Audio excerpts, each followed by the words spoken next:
Riley. Riley. Whoa. Oh my God. Good singing. Our energy, we're warning you, is odd today. We're both, well, I'm tired. I'm had Super Bowl Pinot Grigio. I'm recovering and might be a little goofy and brain dead. Yeah, and I'm recovering from laughing so hard at all of those wonderful commercials at the Super Bowl. Oh my goodness. You should have heard the party I was at. Better than you thought? Oh, in every way. Every single one hit harder than the last. I go, that was funny. Wait, that was funny. That's even funnier than that. I mean, oh my God. So I'm completely drained from how much fun I was having.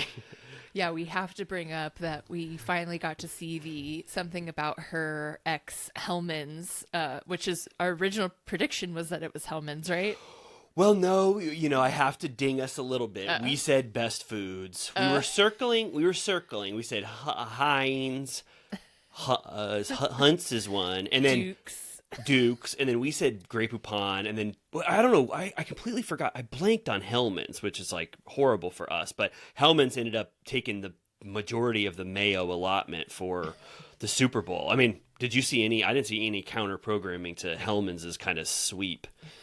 Right? Yeah. I don't know if, because I think the Harry and Sally one was on TV, but I don't think the something about her was, or at least I didn't see it. I only saw it on Instagram. I think I saw Harry and Sally. They did that because we were. I'm sorry. Yes, I didn't see the Katie one on the Super Bowl. Maybe it was cut for time, but I definitely saw Sally doing her thing. Kanye took their slot. Oh, I think Kanye let him do them. that. Oh my God, yeah, he did that broadcast. Yeah, so much fun stuff. I have one nitpick. I was telling you about this before. I've been kind of pissed off, but they did two of the same concept for two of the ads. First, it was Eugene Levy, his eyebrows. He was eating Caesar's pizza. It was these stuffed bites filled with, I think, like ranch or something. And Eugene Levy goes, "These are so good, they're making my eyebrows go up higher on my head." And then they fly off his head, and then they start attaching to babies, and it's like scary. That sounds like a riot. The first time I saw it, I was laughing. I go, "Oh my God, look at Eugene Levy's eyebrows." But then I was like, "Okay, I'll calm down." I had to start breathing better. But then later in the broadcast, the Pringles company, they have that, that mascot? It's a Pringle face with a guy with a mustache. Well, yeah. You know what I'm talking about? Pringle head. He goes, "Our new Pringle flavor is so spicy, it's making the mustache fly off my face." And then that mustache flew around. It was the exact same campaign. So either some horrible company charged two different companies for the same creative. They go, "Hey, there's no conflict here. It's mustache versus eyebrows." Or this is just what any advertising agency is offering, for anyone. Don Draper would never. Could you imagine? People even did that meme. They go, Don Draper pointing at the whiteboard, and it goes, "Eugene Levy, eyebrows fly." I think that the Pringles man is named John Pringle. Oh, really? Oh my God, that's amazing. Wow, yeah, I forgot. Oh my God, he was probably having a feel. A clip from the Southern Charm reunion when Craig was like on Adderall and going off on Madison. I was like, oh, I forgot John Pringle was there. Yeah, he had trouble. He was a good addition. I really liked him, but he had some trouble behind the scenes. I read a little bit of some personal woes, I think. But we didn't ever talk about the fact that Madison is pregnant, did we? So we did on this. No, it's okay. We did on this week's Patreon. So we gave our patrons an exclusive peek into what we were thinking. But we should say for the main feed, for people who don't subscribe on Patreon, I don't know why the hell you wouldn't do that. But congratulations to Madison on bringing a baby into the world. That's so sweet. Yeah, I saw a video of her showing her son the ultrasound, and it was really cute. He's a sweet boy. Oh, yeah, that is so cute. So congrats to that. A lot of news. We talked about it on Patreon again this week, but also there was the rumors bubbling up that Lindsay Hubbard and Turner Kufi might have ended their relationship. It was on the Doomois podcast, but it's not confirmed yet. But they said, it's whatever due diligence they do on the podcast. They said, we think almost for certain that Turner and Lindsay have ended their relationship. So Yeah. I ended up listening to Carl on Viall Files. Oh, yeah. I just needed to see for myself, and honestly, they were nice to him. Oh, good. There weren't too many hardballs. Like he actually kind of Viall threw Lindsay under the bus more than expected, considering that he was firmly on her side when he interviewed her. That's a good tactic. Yeah, That's just a good... always take their side. Oh, that's good. So if we have someone on, we'll be like, oh my God, you are so in the right. And then we have the opposing side, we'll be like, oh my God, what the hell were we thinking? You're one of the best people in the world. We'll have Sierra on and be like, Wes is a real dirtbag, huh? And then we have him on. We're like, she's such a bitch. So, yeah, well, I mean, that makes so much sense for me. But it was good. I forgot that I think this was actually on the show and I just totally blocked it out. But the day before he proposed to Lindsay, he drank so much Red Bull that he had to go to the ER. I think he told that story, right, on the show. I forgot about that completely. He was dancing or something, and he was like chugging Red Bulls, and then the next thing he knew, he was like on the ground, and he had passed out, and they had to take him to the emergency room. Heart palpitations, like crazy. Yeah, or possibly psychosomatic stress. His body was trying to warn him.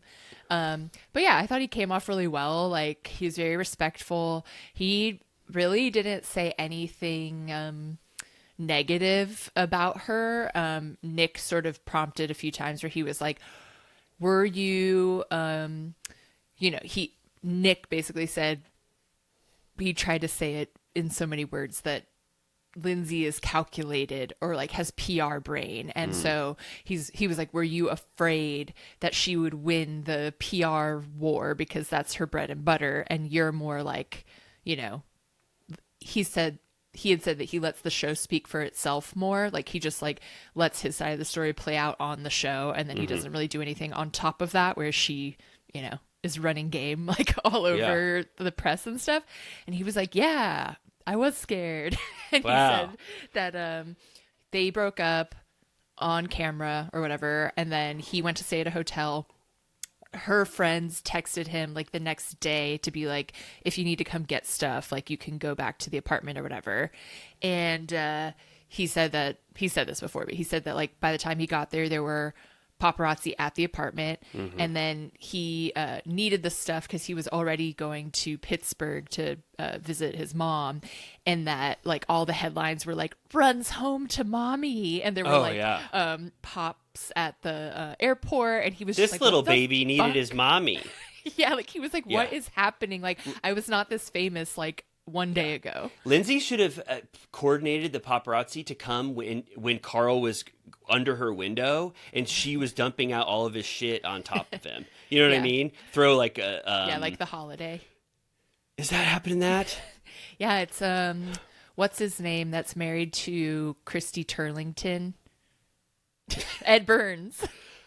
She breaks up with Ed Burns. It throws his shit out on the curb. Yeah. Okay. Yeah. Oh, so well, good. Yeah, you do. I mean, it was just those would be iconic photos. Could you imagine seeing in TMZ or whatever? Carl's got a big T-shirt that flew on his head. So good. Hub says, "Get out." Yeah. Yeah. A powerful reminder of how cool it is to throw people's stuff out the window. I was trying to think of, as you were saying that, like Lindsay has the PR war, or PR brain minded. She did win the war, right? Besides us. Yeah. She won. People were even like, remember, people were like, Andy needs to be fired. Oh, yeah. He should never do a reunion again. For the way he treated Lindsay Hubbard after that thing. We got to celebrate for like 1 hour that she was like put to task, and I was like running around in circles in the house so thrilled. And then like one day later they were like, that was the most biased, vile act of misogyny in television history. Yeah, completely despicable. But what's so good is that like we all just completely forget, like me included, everyone, we just start fresh. Like I have to actively remember if something horrible happened that I want to never forgive someone for, Yeah. He said that first of all, she still drives their car that they used to share. So like when he pulled up to the summer house this new season, like his old car was there because like she drives it still, and she lives in their old apartment still. And he said that when he was like, Bravo's going to kill me for sharing this because he was very worried about giving too much. He even said that like all of the press and stuff that Lindsay was doing, like when she was on Viall's, that she wasn't even supposed to be doing that, like technically. And I think he's a real follower, but just like us with Wes. Remember that was completely almost shut down because it was so salacious in every way. It was like, you can't say that. Yeah, he said that when he saw her and she was pregnant, obviously already, she was like, "I told you I'd be pregnant in a year." Damn, got him. I was like, yeah. Well, yeah. So, good. I mean, I'm glad that people forgot, and people, it's like a clean slate probably for Carl. People be like, yeah, I remember he kind of treated Lindsay like shit, but she treated him kind of like shit. And so we'll all just start fresh with this new Summer House season, I presume. Yeah. I think it's very applicable to, not to turn everything into Baldoni, but I was reading more shit and stuff, and I'm like, I think my basic conclusion is that he got steamrolled. I mean, we all know this, like he got steamrolled on the movie. I think that's undeniable regardless of what else happened. Like he just was unable to stop her from taking over and make script changes, edit changes, music changes, whatever. And it is that thing similar to Carl where you're like, you can only feel bad for someone to a certain degree, and then you're like, okay, now it's your fault because you like let it get this far. Like you have to say something. Like you have to speak up for yourself. Put up a little bit of a fight to get back, before letting the narrative completely overtake you in a way. Or like with their relationship, the way that he was always sort of like, like willy-nilly, or like he couldn't quite communicate what his problems were, and then she's like, now I look like the bad guy because I'm getting pissed off at you because you can't like tell me what's going on. And then he just like couldn't figure out exactly how to say what he wanted or needed, or that he wanted the relationship to end, so he just like, it ended like abruptly because he was like finally had the courage to do it, whereas he could have communicated that better over time. Yeah. And I remember we were critical of him not having the hard conversations early and kind of just shocking her with that news, because she was like, hey, this is par for the course for how shitty we talk to each other. Why are you getting out now? It was like after she accused him of ripping lines of coke while he was sober, and it's like, hey, I do that all the time. He said he took a special like umbrage with Cocaine Carl because he was like, anyone who knew me during my party days knew my nickname was Crazy Carl, not Cocaine Carl. He was like, I don't know where she came up with that, and he didn't hear that name until the show was on. Really? Yeah. So people weren't ever calling him that. They were saying Crazy Carl? I don't know which one I'd rather have. I think I'd rather be Cocaine Carl. Yeah. I mean, he's very open. I think it's worth listening to if you like want to know more about his like sobriety and stuff, because he is very open about the fact that he used to live in Soho, and he was like, I have to move out of here because it's like a coke den. Like I just like party here all the time. It's so bad. Whoa. And so then Lindsay was like, come move into my building. Like you remember on the show when he moved into her building, not together, but like down the hall. Mm-hmm. And he was like, I'm not going to do drugs at this new apartment. And he's like, I lasted one day. And he said that he would just like have like a bowl of coke. Oh. And like he was just like raging like all the time, like by himself. Like it was like dark shit. That's like like rich people who like you do cocaine. Like that's like they have like big gold bowls filled with coke, and they have little snifters or whatever, so you could blow it up. So Lindsay's apartment was still a coke den. Lindsay's apartment complex. Her building, yeah, not her current place where her baby sleeps. Wow, so he got real about the details of cocaine and usage, and and he talks about his brother and like how dark like all of that was, and it was really sad. So if you want to have any sympathy for Carl, I think it's a good listen.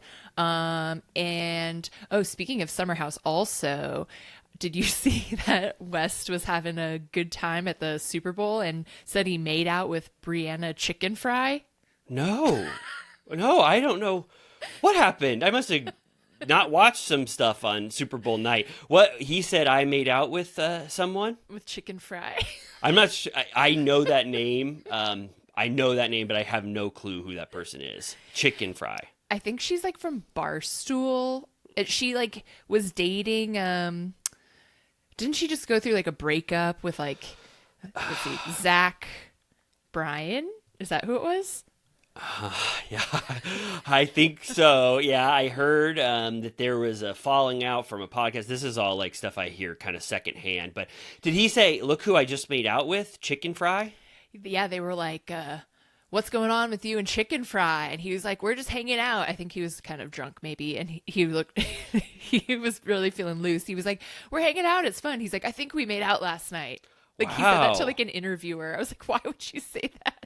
Wow, that's awesome. Well, Chicken Fry heads, you guys are having the time of your life right now. Speaking of Zach Bryan, I think he's a country star, right? Carl also said that the celebrity country musician that they had hired for their wedding, that like Lindsay like pursued him immediately after the breakup. No, Like the person that was supposed to perform at their wedding. Jelly Roll. Yeah, Jelly Roll, Teddy Swims. Who do you know who it was? It was not. He said, let me see if it comes up. Who the hell? It wasn't even someone I knew, but apparently they were like a big get. So Lindsay said, "You can't. I don't think you can probably perform at my wedding, but I would like to date you if you wanted to." Yeah. Oh, and then the last thing I'll say about it, just so that if you don't want to listen to it, I can tell you the highlights. The last defense of Carl I'll give is that everyone that says he was premeditated, he lost the down payment for the wedding, the cutoff, for $150,000 by 7 days. Oh my God. And I'm like, there's no psycho in the world would want to blindside someone so bad that they would forfeit $150,000. That's how much it was? Yeah. Oh my God. Yeah. So take that. Hashtag blindside heads. For sure. I never thought that, but I hope that helps, people for sure. I felt like it. Well, just we're like relitigating last season, but I remember it was like around the time when he talked with Lou, right, his stepdad, when Lou was like, "Carl, this is absolutely horrible. What the hell are you doing?" Everyone was like, "Lou is a demon," and Lou didn't even know half the story. He hadn't been watching the dailies, like, or the edit of the current season. It was even worse than Lou knew, and it was still blowing Lou's hair back off his head. So I have an idea for a Photoshop, so I don't forget the movie The Blind Side, but instead of Sandra Bullock, it's Lindsay Hubbard. Oh, that instantly makes it into the carousel of photos for sure. Let's put a pin in that. So we talked about Lindsay Hubbard, but we have to say goodbye to Lindsay and Turner, unless it's not true. But Lindsay did do it after that rumor came out. She did do a post on Instagram where she said, "Going to my 2-month appointment with my child," and then there was a Turner or someone's hands touching, I think, the baby. I see. And so it was sort of like, to make me or everyone be like, wait, would they be broken up and still have his hand in this photo? But she hasn't officially denied that it happened yet, so we don't really know truly. But if that's the case, I'm very sorry to them. Even if they broke up, he could still go to their appointment. Of course. Yeah.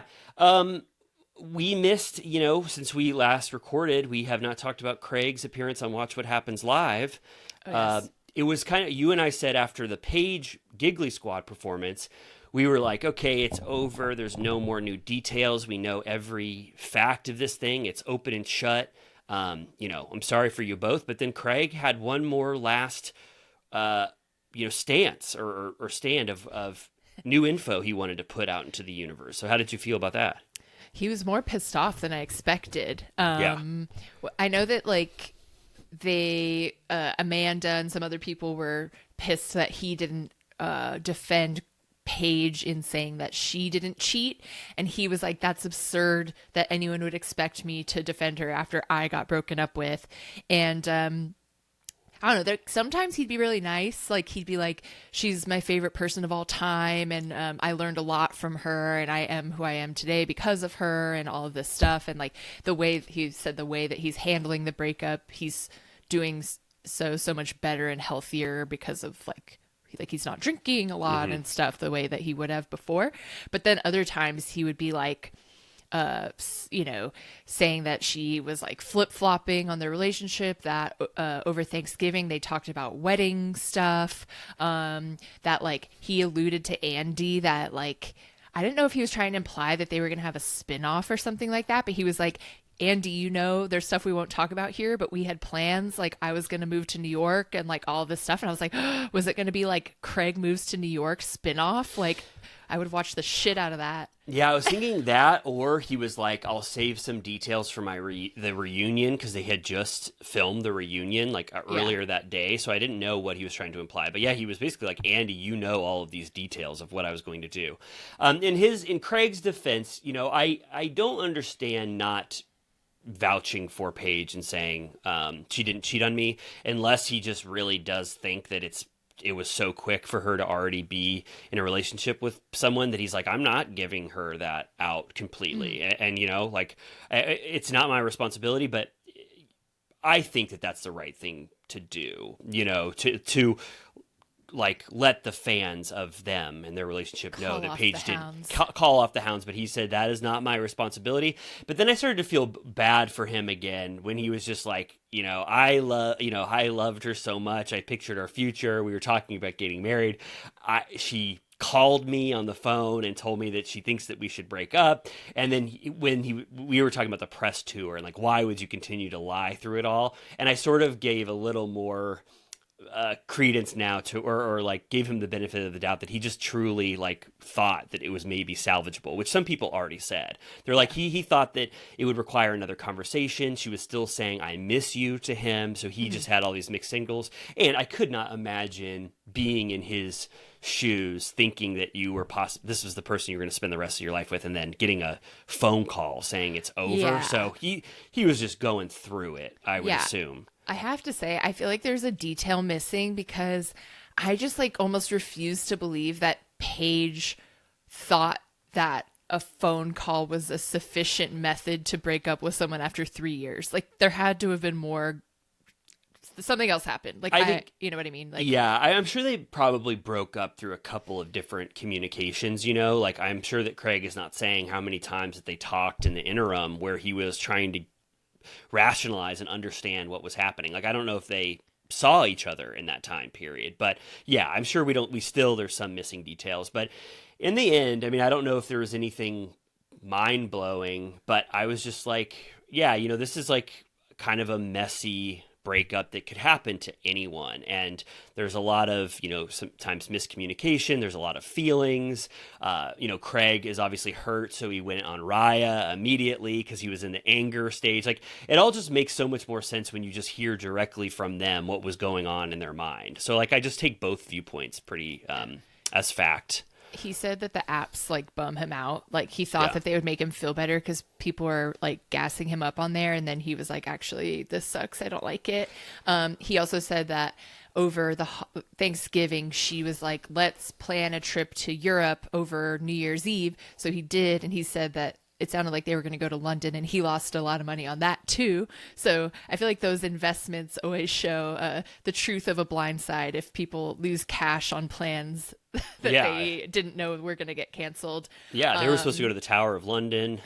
Yeah, the torture museum. But yeah, I don't know. I'm like, he also, I mean, we're going to talk about the episode of Southern Charm, but he claims that she had chosen engagement ring styles. But again, like I say, I have to hold the same rules for Carl and Lindsay as Paige and Craig. Just because you were headed towards engagement doesn't mean you're not allowed to break up. That's the whole point. Yeah, that's perfect. Yeah, that's exactly the stance that we want to have. The one thing I was confused about in all of these details, well, maybe not the one thing, but when Paige was like, "You looked so single in Aspen," like when you were declaring that you were single in Aspen, and I don't remember. I don't like look at every single story, but I don't remember him being like, "I'm out of a relationship. Look at me in Aspen. Look at me skiing," or whatever the hell he was doing. I didn't get like, "I'm completely single from I didn't this. really So- get that either. She was like, he was acting single in Aspen, so I said I was going to make the announcement, which I'm like, I mean, make the announcement, whatever. But Yeah. I was like, what do you mean by he's acting single? Yeah, like I just didn't see any proof of that during that, that social media era. But, that's just one little detail that I was confused by. And then we saw they were both at the Super Bowl separately. Yeah. And it sounds all but confirmed that she's with that Luigi Mangione. No, what's his name? I think it's Joe D'Amelio. His name is. So we talked about that. That would be really interesting if it was the other way. But I think we mentioned that 2 weeks ago or something. That's what people, like internet people, really found out the truth fast on that one. And then like you were showing me evidence where it was like they saw his like one of his bags was in her room, and then they saw them posted from behind. It's like, wow, damn, like she is consistently dating the same person, it seems, for the last month or so, which... Yeah, I still don't know what that guy's deal is. Just by the photo I saw, I was like, oh, that's your vibe now, Paige? Like, I was a little surprised. But, some TikTok sleuth was like, his fanny pack is on the vanity in her hotel room. And he posted a photo where the carpet and the bed frame are the same. And I was like, oh, I love these little freaks doing all this work on TikTok for me. Yeah, totally. Yeah. So, she said she was single, but I don't know how you classify stuff, but it seems like a lot of, I don't care, but it's for Craig, who's like, oh my God, I just got my heart broken. Like I wanted to get married. And like 2 months later, you're like, damn, you've been on like 4 dates around the country with this person. I'd be extra bummed out, but that's Craig. I'm not bummed out as a fan. Paige can fall in love a month after, whatever, it doesn't matter. But for Craig, I understand why he's reeling. I mean, he's a real person. That's gotta hurt. Damn, like, oh man, that sucks. And didn't he go out with somebody or yes spotted? I don't know if any of this stuff is true. Take the full Turtle Time news segment as possibly true, but Bravo breaking news. I follow them. I think it's a great source, but take it with a grain of salt. They said, and it made, I don't know who else confirmed it, but they said that Craig and Sally from Southern Charm were seen going on I don't know about a date, but getting dinner at Nobu in New York City because they were both in the city, possibly filming the reunion. But I don't know. They're castmates also too. But they used to sext. No, I think Molly and Craig used to sext. Oh. Sally. Yeah. Sally is the one who made love to... Sally made love to Shep, made love to Gaston. Right. Molly made love to Whitney and sexted Okay. Craig. It gets a lot wilder with Sally. I'm watching Southern Hospitality, which I showed you, and Sally has a full 3 or 4 episode arc on Southern Hospitality where she hooks up with Gaston when she pretended like she was in love with Joe Bradley or wanted to go on a date with Joe Bradley. Gaston is on there? Gaston is the roommate. Honestly, it's so wild because Southern Charm does not talk about that Southern Hospitality exists, but there are so many ties to Southern Charm on Southern Hospitality. So Gaston is talked about on it. There's roommates of Gaston. Taylor peeks in on that on Southern Hospitality. And yeah, Sally had a 3-episode arc. I mean, she was trying, she was working at Republic. She got a pretty big storyline on Southern Hospitality, and then made her way, graduated to Southern Charm. But so you could put this season are you on? Oh. I'm I just spun my mic around. I just made it to season 3 already, so we're ripping. So I watched season 1 with one eye closed and one eye open because I never thought we would cover it. Yeah. Season 2 had 75% of one eye open, the other eye closed, so looking a little more. Season 3, I've got both eyes open. It's a lot better than it was the first 2 seasons, which that's typical for a Bravo show. I was thinking about it. I mean, like every golden era, every show that we love, besides Vanderpump Rules. Yeah. Vanderpump Rules came out like a rocket ship. Season 1 and 2 are considered some of the best. This was a slow burn. Pretty bad. Pretty bad for 1 and 2. But 3, you're invested. The arcs of the people. You know what they're going to do in these certain situations.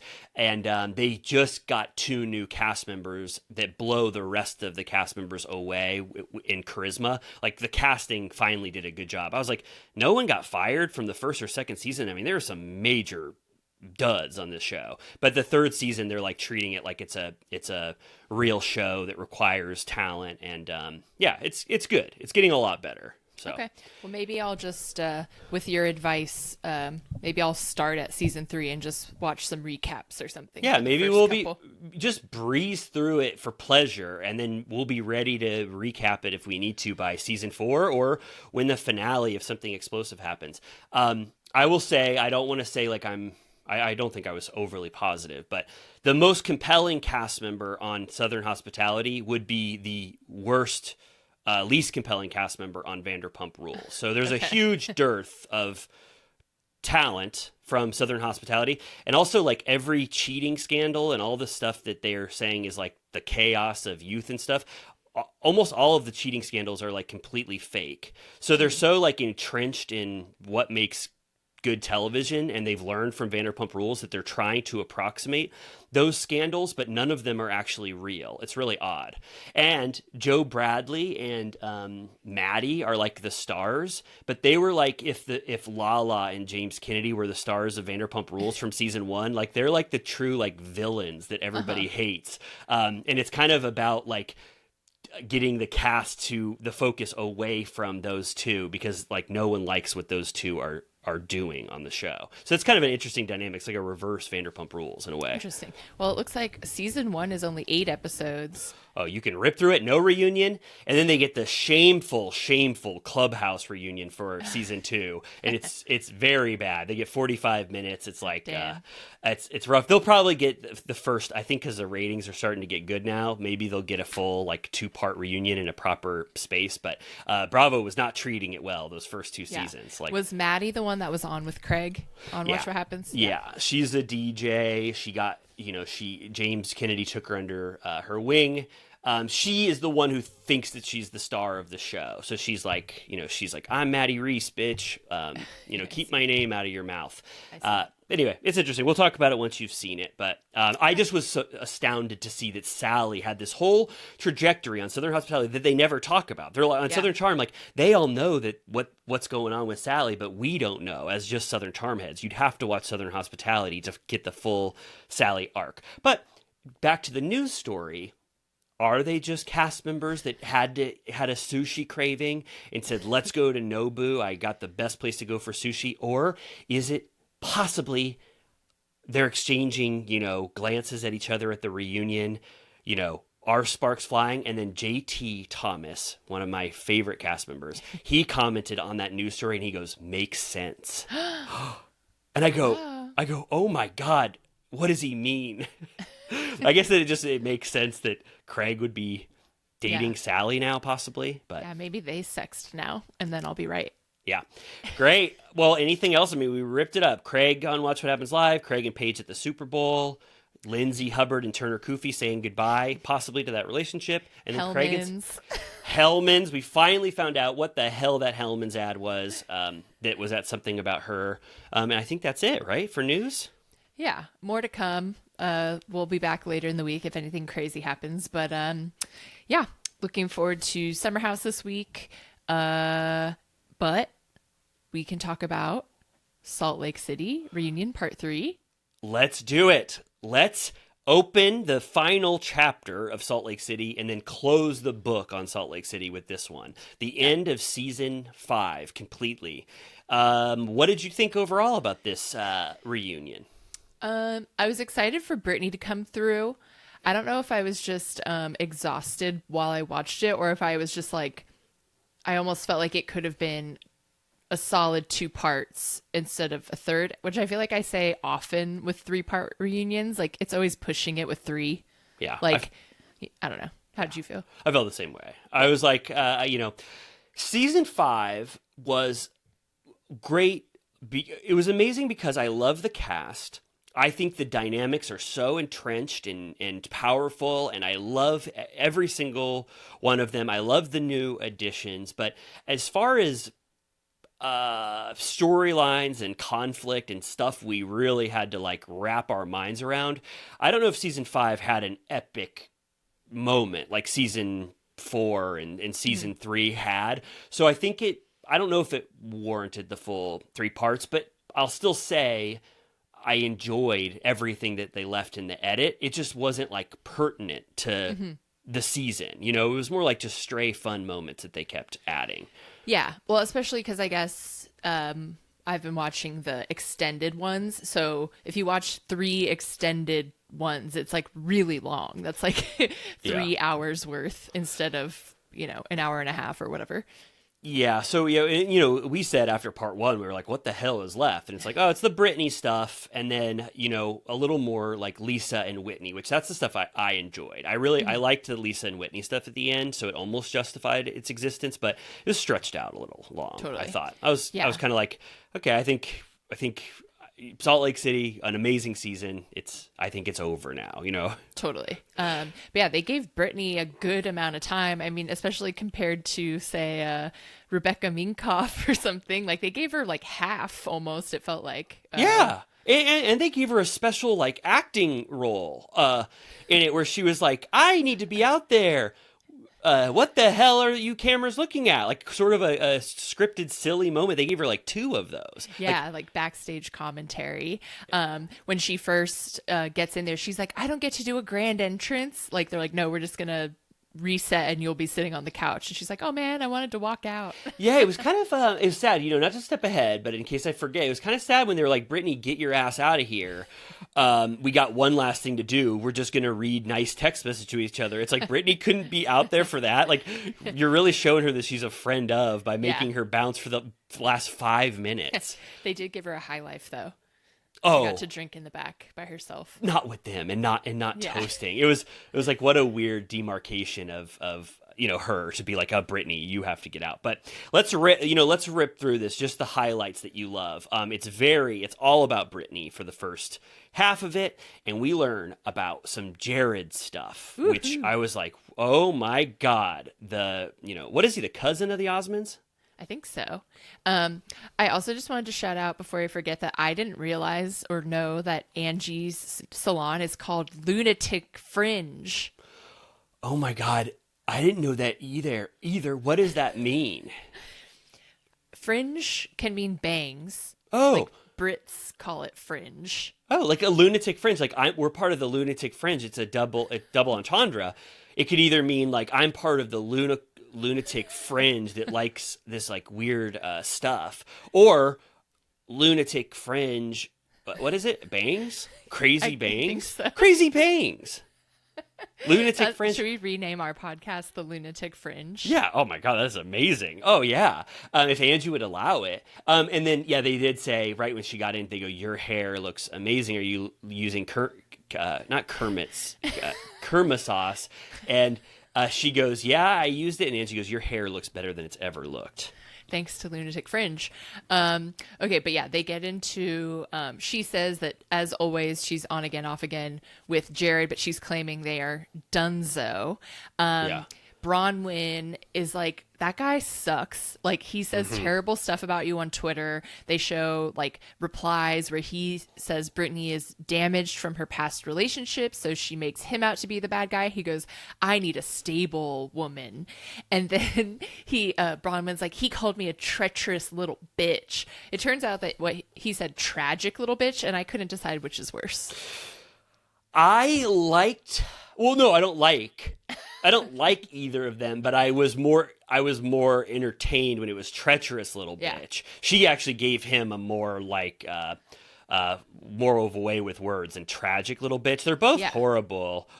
Very bad. He's, I wish I didn't know how vocal and outspoken he was behind the scenes. It sounded like he was like live tweeting after every single episode, sending nasty messages to Brittany, to everyone. Like, it was like old times. Like, I feel like Housewives and Twitter is such a bygone thing. So it's kind of exciting. He's up in the pantheon of like Slade Smiley, who's the horrible Jersey husband that was in season 6 that like went scorched earth, and Andy was like, you are the worst person I've ever met in my life. I hate you.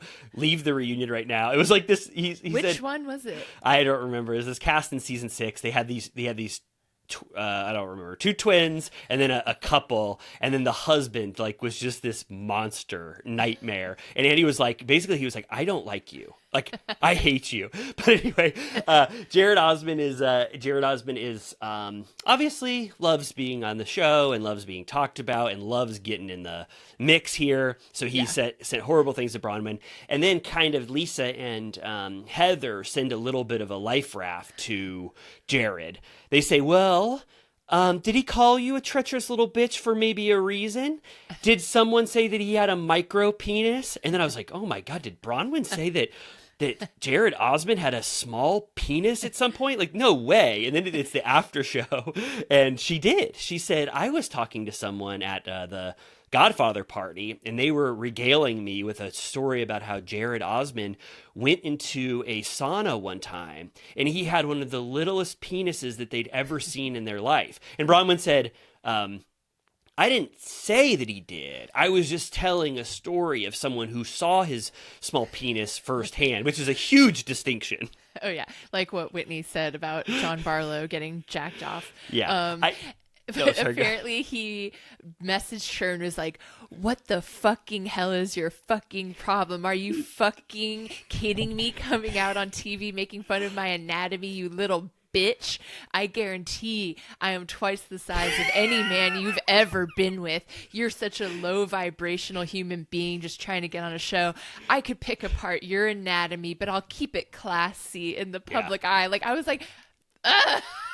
Like, imagine getting that message from a man, like, so crazy. I know, yeah, and I won't defend him at all. I'll just say, Please don't. No, I'm not defending him at all. I'm just saying the story is so silly. The story is so silly. Like, it was obviously somebody just absolutely talking shit about Jared Osman. Like, look, I'm not even going to get into the specifics, but it is wild that you could just be a person in this universe and an accusation, like the entire world, everyone in the Bravo universe now says, oh, Jared Osman has a small penis. And for someone who's as egotistical and rage-filled as him, the fact that was outed, or whatever the truth of it is shocking to him. And so this is his release in a way, but it's absolutely awful to say anything like this. But I could get in his mind of just being like, what the hell? How did that make it onto, the after show? Shots fired. Yeah. And then she reads that entire text exchange. Brittany's like, I'm embarrassed. I didn't know about that.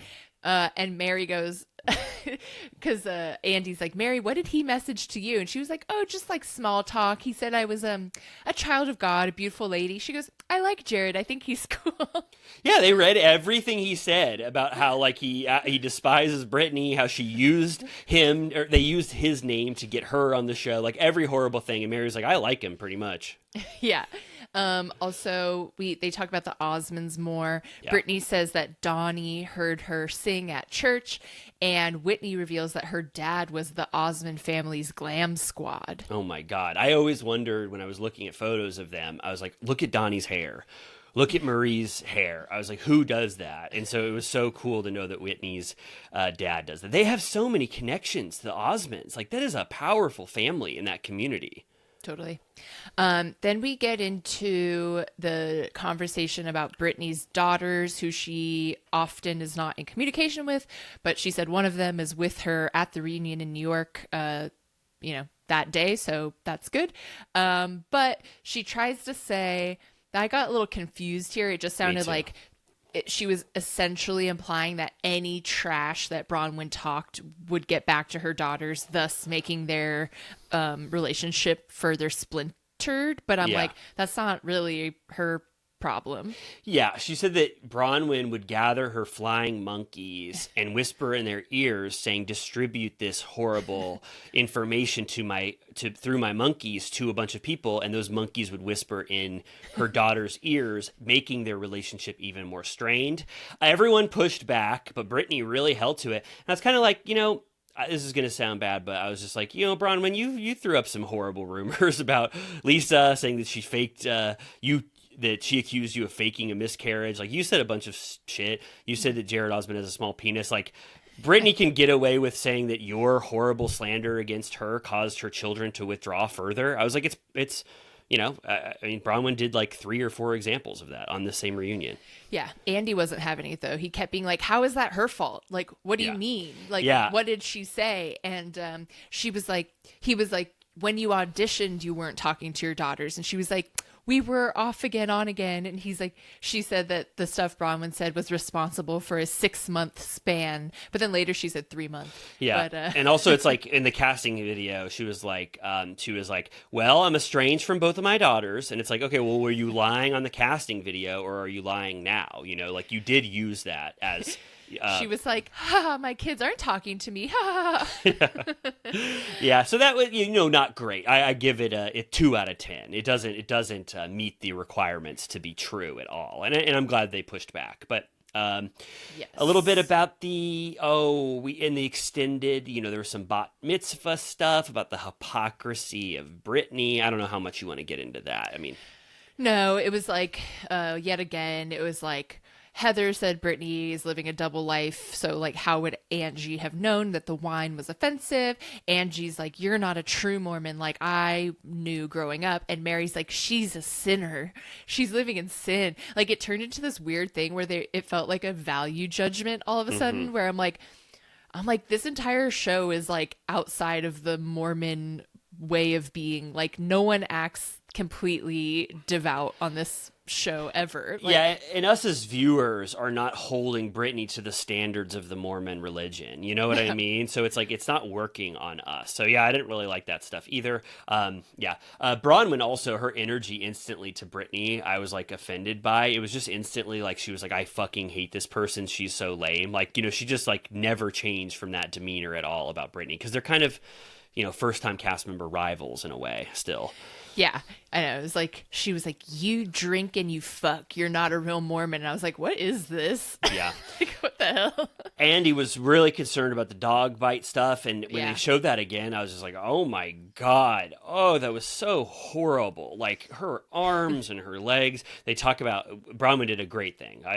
This was an amazing thing. She was like, not only did I not kill that dog, but I paid for that dog to go to a farm and so that it can be around no dogs for the rest of its life and just live a happy life. I was like, that is really sweet. Talk about having the moral upper hand on a situation. That was really nice. She also claimed PSA that if a dog is attacking you, you should touch its butthole. I know. I always think about that when I'm at the dog park or whatever. Mary disagreed. Yeah, Mary said doing that doesn't do very much. She said you got to choke them out with their leash. So let's just say to listeners, do either of those if you're ever in this situation. I have to imagine the butthole thing would be pretty effective because they'd be like, they would definitely, of course, do a sort of cartoonish, eyes wide. But I would be so concerned about a biting dog going to reach around to try to put my finger in its butt. Giving him a reach around. I think that for some reason, I might be too scared with those. Well, if I see you getting attacked by a dog, I will touch its butthole. That is awesome. And I'll do whatever else they said to do, lay down and not scream. It'd be so hard for me not to scream at the top of my lungs if a dog was coming after me. But as long as you're there, I don't know if it was confirmed which I would do of those. Yeah, we'll look into it. Yeah. Okay, then what else? There was they showed us previously unseen footage of Lisa going on and on about the fact that she loves Todd, and because Bronwyn was trying to say, like, you got caught on a hot mic, like, saying stuff about Todd or whatever. She's like, all I said was that he was going to, like, shit his pants when he watched that you said that he cheated on camera. He just had a new, like, private equity deal or something, she said. She goes, he just got flushed with private equity cash. He's going to hate that this is on television. That's what Lisa said. Right. And then Bronwyn was like, well, you're a hypocrite because you always play the victim and but if it's about my marriage or whatever. And then they tried to bring it back to Whitney or whatever. And Lisa was like, I have such a different relationship with Whitney than I do with you, Bronwyn. Like she was trying to show the difference between like why it's not the same, them arguing with each other. One criticism I have is that when they talked about the recording, in the Sprinter van, I don't feel like we got to the bottom of that at all. Right. They just kind of they just said, I don't believe Brittany, but she was just like, all 4 of those things I said were true. She was like, it was for Olivia, it was a selfie, it was for her math test, and it was being saved for later. But then everybody was just like, I don't believe you. And then Andy didn't ask any more questions. I wanted to know, like, I know she's not going to admit it, but like, what the hell was she actually going to do with that if it was being recorded? I wish. Right. Yeah. She said like it was edited to look longer, that I was recording for longer. He was like, we can't edit it to make it look longer. And then they showed it was like 24 seconds, even though she said it was like 2 seconds. Andy always sticks up for editing and production. He's like, yeah, right. He's like, it was 24 seconds exactly. Yeah. Jen Shaw has been talking to Meredith. She calls her. And then Whitney and everybody was like, oh my God, that is the ultimate betrayal. She's so much worse than Monica. How could you ever talk to Jen Shaw? And what did Jen Shaw talk to Meredith about? Did they say?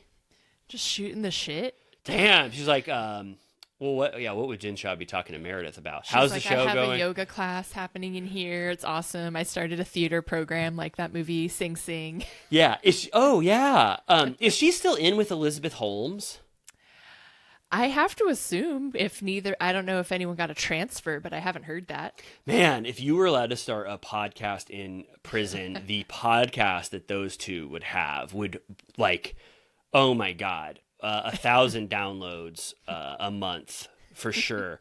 And then Meredith goes, I forgive and forget. I don't know how you all treat people, but I can't think of one thing that Jen Shaw did to me that's like so irredeemable. And then everyone else is like, that is absolutely awful. And Andy was like, she lied about all of you. Like Andy was really trying to tell them that it's not good to bring Jen Shaw ever back into your life. He was pretty bummed out that Meredith had been doing that. Meredith was like, I believe in redemption. She's serving her time. She's paying restitution. Like, what more do you want from her? And Mary was like, I would never talk to her. If she called me, I wouldn't answer. Heather was sort of like making a face like, I'm not talking to her. And Andy was like, she's horrible.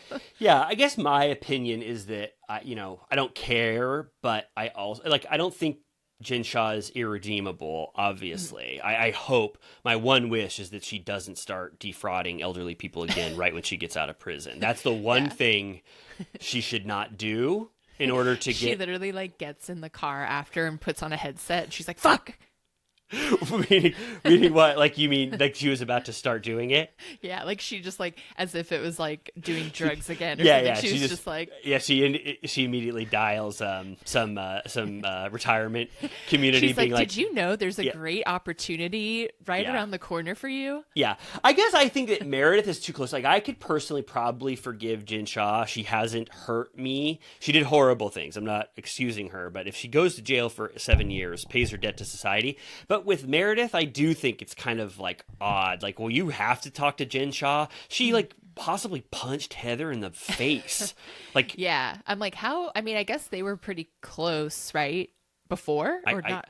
I don't know. I guess they not so. Even the closest? As close as all of them, but you would think that would be she burned your bridge with that cast. Like Meredith, in solidarity to Lisa and Heather, should just as a rule probably not talk to Jen Shaw unless they're planning the return for Jen Shaw on the show, which I don't think they. I can't imagine. I've never been friends with someone that was incarcerated, but I have to imagine you have to feel kind of bad for them. So like if they call, you're like, well.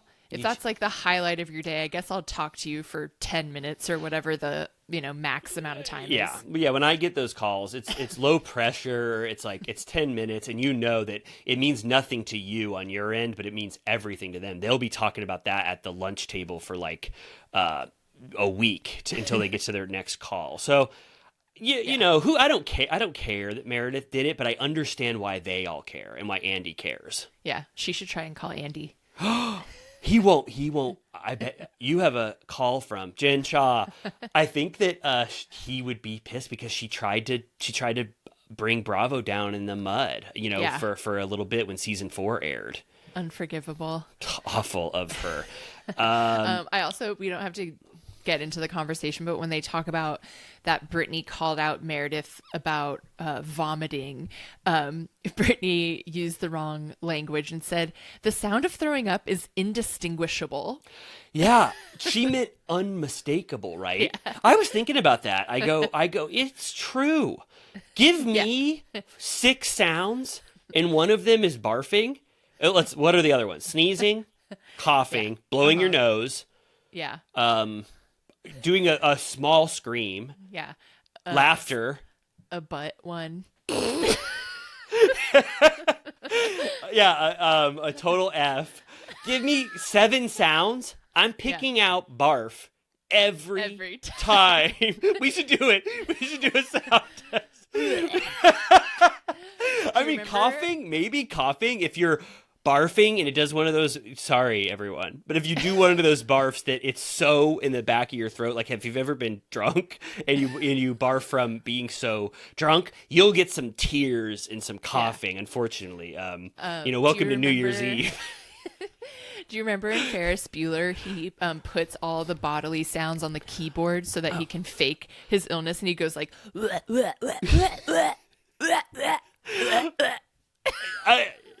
yes, you didn't even have to finish your sentence. Ferris Bueller makes throw up noises. Yes, it's in my head immediately, perfectly. He's got that mannequin in bed.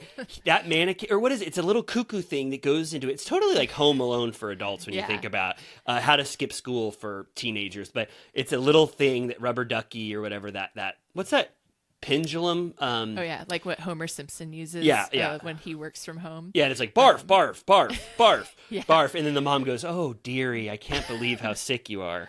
He goes, I asked for a car and I got a computer. How's that for being born under a bad sign?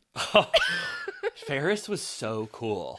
It's ultimate baller. It was awesome. But then he uses that computer to hack into so much shit. Remember? He's instantly changing report card grades. Genius. He hacks into, he gets his attendance records wiped. What's his name? Rooney. Evil old man Rooney is like going. He gets his. He definitely is. He goes, I thought he had 7 absences. And it goes, wait. Let's check that again. There's like 6, 5, 4, 3, 2, Ferris 1, was going 0. It's so interesting. Ferris Bueller was the epitome of cool, Matthew Broderick, and then for some reason, 10 years later, 15 years later, he cannot play that archetype anymore. He has to be in Cable Guy. He's in Election. He plays sort of the beaten down guy. I don't know what happened. Schmo. Yeah. So anyway, you got to give Brittany credit. She heard a barf. Meredith, why'd you barf? I don't care, but the fact that you're lying about it makes it interesting, and we got to know the truth. They talk about the texts. They go, Andy goes, why the hell did you think about that, Heather? And then everyone said, like, why the hell did you come up with that idea? And they go, it actually worked for 90% of us. Bronwyn's like, it worked for me. I loved hearing about Todd having 1 foot in the grave and 1 foot on the banana peel. I didn't cry and think that was the worst thing I've ever heard in my life. They're like, it was perfect, except for the one text. The one text about John getting jerked off in the corner while Lisa makes out with someone. Why didn't that one work, Lisa? And Lisa was like, well, it's kind of different or whatever. And then this starts the ball rolling on the Lisa versus Whitney. Are you ready to go there? Did I skip ahead? Okay. Yeah. Andy supported all of that. He goes, when that game worked, it was powerful. But it's like, it's so kind of ridiculous to give it that angle. It was for them to read really mean things about each other. And I'm glad they found catharsis, but it's not fun. No matter what Bronwyn said she took from it, it's awful that Angie said, your husband's going to die. You look like shit. What'd she say? Like you made love to someone to get ahead in life. Like horrible stuff. But anyway, Andy was like, that game was perfect. But unfortunately, the Lisa aspect. And then I will say, this was my favorite part, only because you can tell how badly Whitney wants to get back to being a friend with Lisa. It is it's wild. Whitney will not rest until Lisa is her friend again, because she knows that this is the last moment she has on this season, is to get some sort of what's that called? Redemption with Lisa. Lisa drops so many F-bombs in this few minutes. It was wild on the uncut. But, they're fighting back and forth. Whitney's like, why can't you burn what I said? Why can't, that one be the one that's forgiven? And she's like, everyone's talking, and this is the clip that they showed a billion times, where she goes, I want to burn this with Lisa fucking Barlow. Yes, that was quite the moment. I have to ask, before we get into it, why should Lisa forgive Whitney? Well, she's like, everyone else did. Everyone else forgave someone? Yeah, I would love that show. Yeah, just at the end of the reunion, everyone is just forgiven. I mean, that's totally the Tamra school of Orange County, of being like, I say whatever the fuck I want all season to you. I say the worst shit in the world, and then I just apologize at the reunion. I see no reason why Lisa should forgive Whitney. It started last season with Whitney coming for her, creating fake stories about Lisa not sending enough flowers when she actually did. Oh, right. She starts the season with her calling her a villain on a podcast. Then she makes up the fake Alibaba shit, and then she just disparaged Lisa the rest of the season, and then ended with the worst rumor that any of them read during that text exchange. There is no reason for Lisa to forgive Whitney. Lisa just does it because she wants Whitney to be quiet and stop talking to her. She's just completely resigned to get this over with by the end of it. I'm not clear on if Whitney understands how her text was different than anyone else's. I don't think so at all. She just says, I take accountability for things. Why can't Lisa Barlow? It's because it's different. It's a different thing that you did to Lisa versus what Lisa did to you. Yeah. I forgot how funny it was when Lisa read it, because she didn't know what it said. And she goes, what the fuck is that?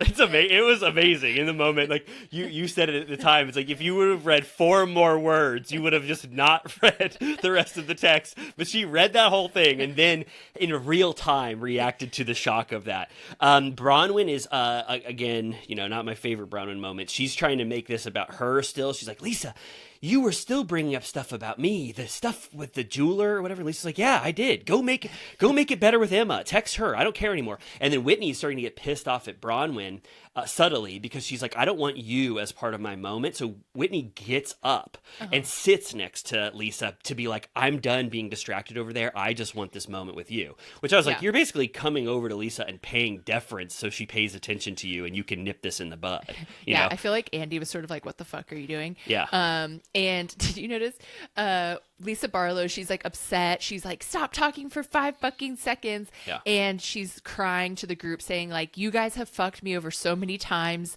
It's hard for me to, she was saying that she's from such a big family that she would disappear in her family. And she said, I could have been trafficked and my family wouldn't have noticed. And I was like, when did that scenario enter the chat that like, I know. Like, are you like someone that's, I think there are a lot of people in America that are worried about trafficking more than I am.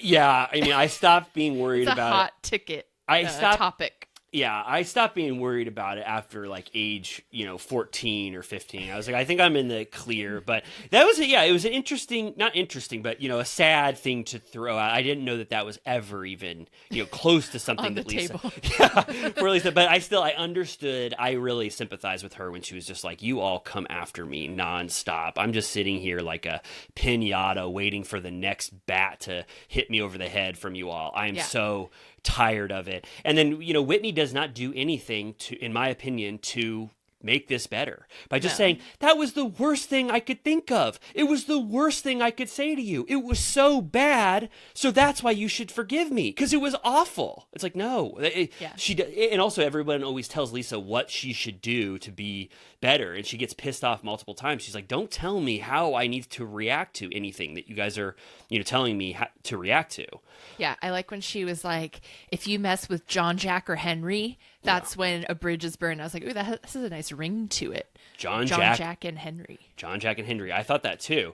Then Lisa, after Whitney was over there and they can't really get to the root of it, she's like, Whitney, you've been doing this since season 1. Like, I've dealt with this a lot. And Meredith goes, I don't know if you want to hear from me, but I have too. I'm tired of this. And Heather is really good with Whitney now, but we know that Heather's been through this with Whitney too. She's just not in the place where she's going to start a new feud with Whitney. So they've all been through it.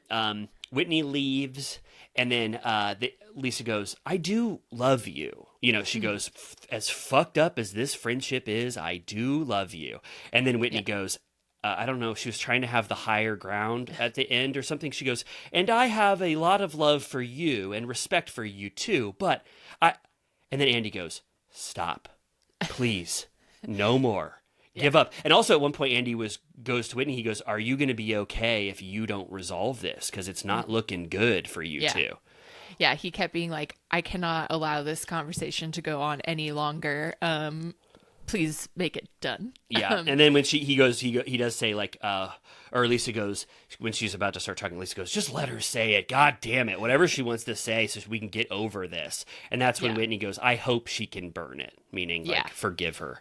Yeah, and then they start going back and forth again for a second where she's like, I hope you can burn it. And she goes, I hope you don't lie anymore. And then like Andy's like, all right.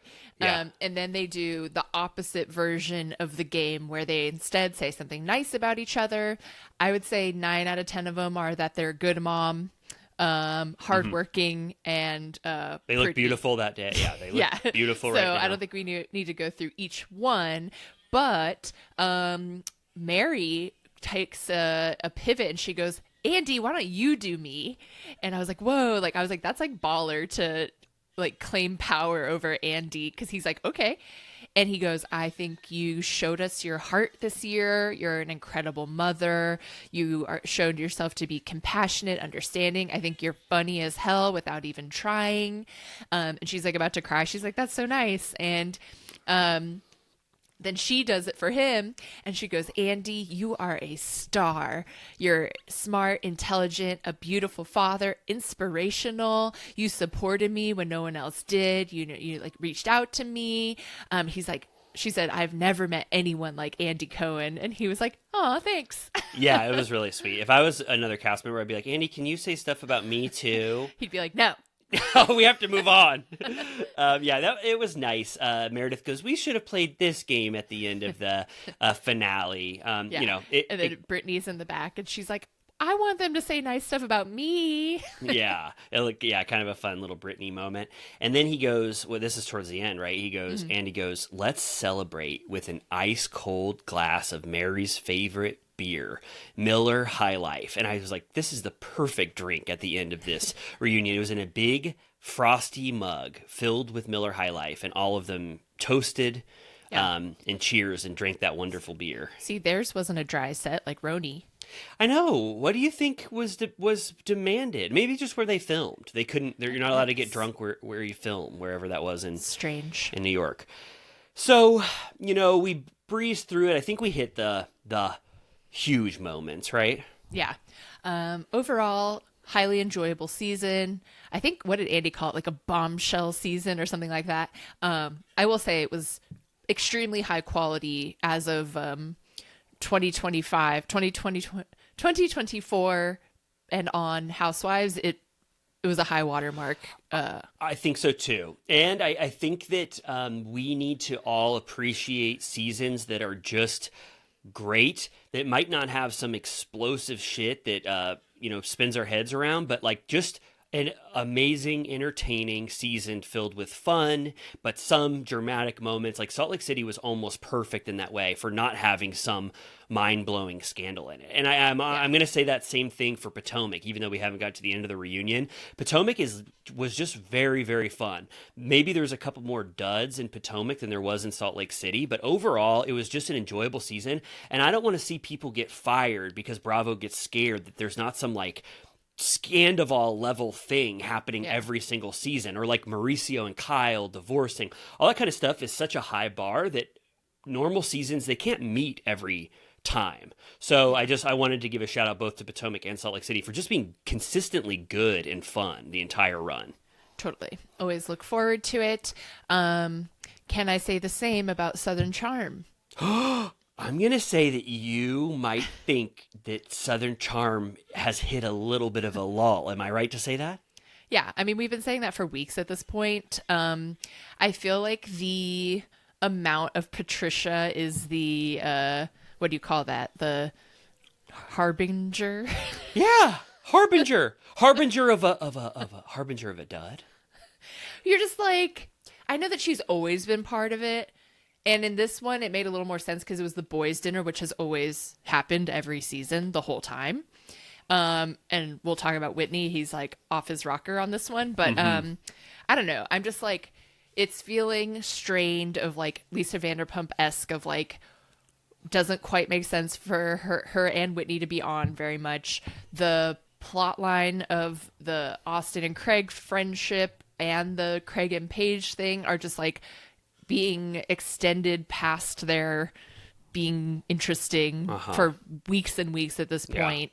I just feel like there's really not much going on. Yeah. And the cast divide, I've talked about this every week, but it's so stark on the show where it's like the boys' dinner, like I don't enjoy Rodrigo's scenes, no offense, but it just doesn't make sense why some cast members are elevated and then some are just so clearly like the B squad, where like Austin only has scenes with Craig, Shep, or Madison. I mean, I feel like he's gone to dinner with Madison 4 times. They've only showed it to us once, and they're only talking about their plot stuff, their plot stuff, and I'm like I said last week, I was like, has Austin met Sally and Molly? Like, what is going on? It's just a very, and then even at the boys' dinner, it's like it's Craig, Austin, Shep, Whitney, and then that guy Ryan, who is barely a cast member. It makes no sense. Yeah, can I say I do get a little fired up.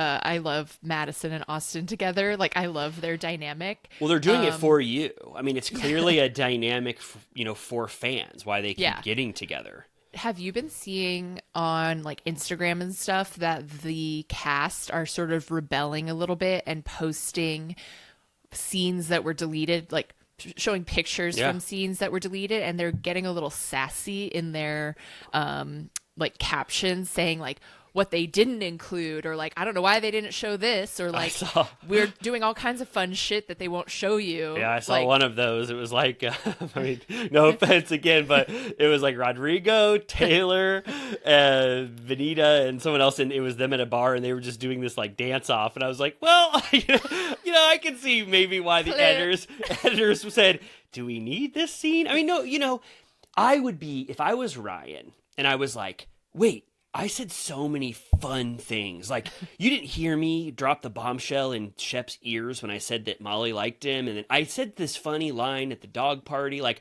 I could imagine getting bummed out at your edit ultimately. But I also think I know enough about this cast that I don't think they're leaving a lot on the cutting room floor that we're not seeing that would justify their existence or another season for them. I think Shep posted one because they did some like, one of his friends hosted them they had a barbecue or something where it sounded like his friend was supposed to get some screen time for hosting them at his business or whatever. So he was like, just wanted to shout him out here and like tagged him or whatever. But it was like Craig, Austin, and Shep. And I was like, I wonder when that fell in, because we're led to believe that like Craig is never in the mix. Like, I wonder if that just didn't make sense in the plot line of them not hanging out. Yeah. So like, they were like, drop it. Right. Like, so like, yeah, like right after that brewery scene where it seemed, things seemed a little rocky, they like immediately went out together again, and it just might not make sense. Yeah. Yeah. There's some odd decisions. Obviously the whole JT mystery is also really odd as well. So I agree with you. I think it's a pretty sloppy season. There's some major casting issues. For me, it did get a spark of life when they went to Patricia's, but I can totally see the reverse when you're like, God, what the hell? We're doing this scene again. But for me, it was reminiscent of early seasons of Southern Charm, drinking bourbon in tuxes, getting fed Napoleon dinners. Like, it kind of just gave me a little bit of the Southern Charm of yore. Yeah. But half of the episode I was not enthralled by in any way. So maybe we could just breeze through until you get to moments that you love, and then let's take a pause at the dinner just to go over that. So we don't need to talk about Vanita and Leva. All that happens is that Vanita tells Leva, she goes, JT has a girlfriend. And Leva goes, oh shit, sorry, I can't talk right now. She's like, I'm at Marshall's. She's like, that sucks, but sorry, I can't talk. So that was just letting us know, that's where Vanita's head is at after the kind of sad scene where she poured her heart out to JT, and JT surprised us all with him having a girlfriend last week. Yeah. Meanwhile, he's on his balcony with a bee, and Taylor is vacuuming a spider. And I was like, all right, next. I was like, that's the best you could do. Then we get Madison and Austin. Did you notice that her hat said bored housewife? Like it was in direct reference to what he said to her in Jamaica.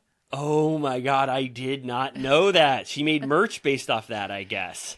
Yeah, so they meet up and she orders them oyster shooters, which I don't think I've ever done.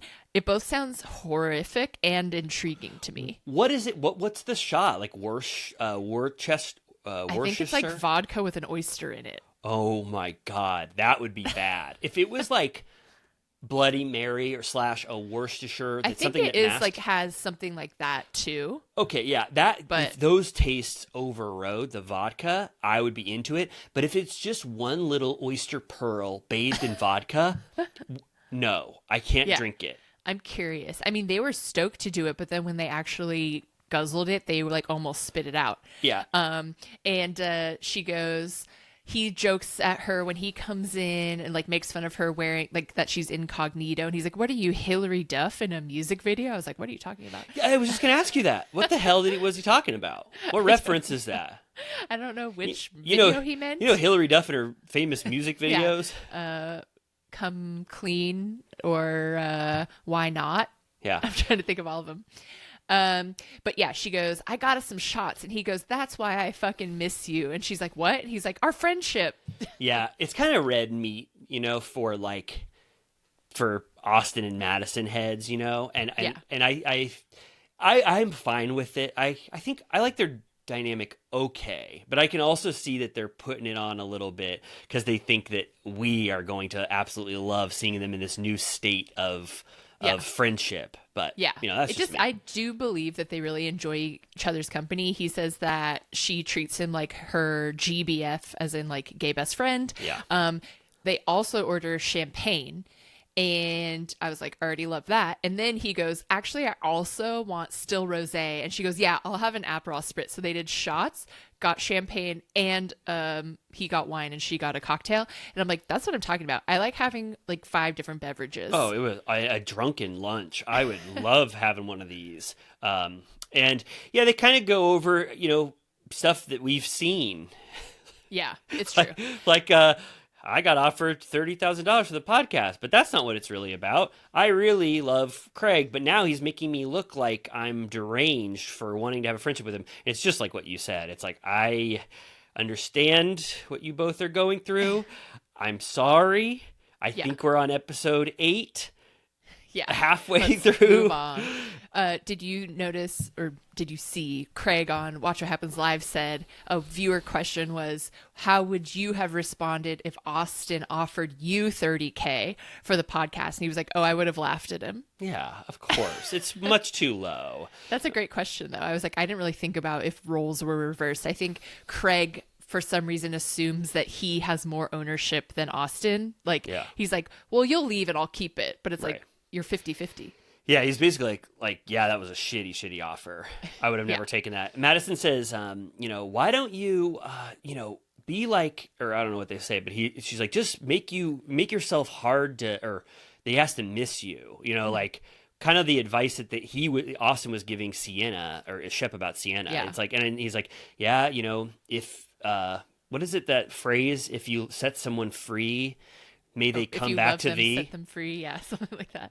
If thou sets them free, will they come back to thee? He goes, I'm going to do that, and then it ends. And I was like, okay, fine scene, but could have used some new information. I wish Austin would have been like, so I heard that Brett called JT on FaceTime after our trip last year and thought that you were cheating on me or cheating on him with me. Like, that would be kind of a huge thing to say. Like, that's in the open now. I know that information. I also wish this season that JT, I want to know if he ever attempted to reach out to Austin again after his Kane flop. Because he actually started the season saying, I'm going to give you an olive branch cane. Can we move forward? Can we be okay? Austin took it and said, that's a weird gesture, but he wasn't that mad. But then when Craig relayed that conversation he had with JT, where JT talked about the cheating or whatever, Austin got re-mad. So now Austin is basing his hatred of JT again on a Craig lie. I wish that JT reached out right to the source and been like, that olive branch cane still stands. Can we bridge the gap here? Because that would make for a much more dynamic season if JT was also wedging his way back in all these ways. Yeah, I feel like Austin is like, well, it seems like no one wants to fuck with him, and I don't like him anyway, so I'm not going to go out of my way, even though it makes the show boring. Think about the show. You can't... Tom Sandoval said it. These shows are about the one conversation you don't want to have with the one person you didn't want to have it with. What fulfills that criteria more than talking about Brett calling jealously to make sure that she didn't cheat on him in Jamaica or wherever that trip was? Like, you know what I mean? Carl was saying on that interview that he's like, the Murphy's Law of doing reality TV is that the thing that you would like to talk about the least is the thing the show will focus on, and the thing that you want to talk about the most they will cut. Totally. It's like he was probably like he was like, Sewing Down South opened up another store. This one's got exclusive pillows, and the editors are like, yeah, I'm so sorry, Craig, that didn't make it to the final edit at all. We're going to talk about you and Austin for okay, so then now we get to this was a pivotal scene. Yeah. Okay.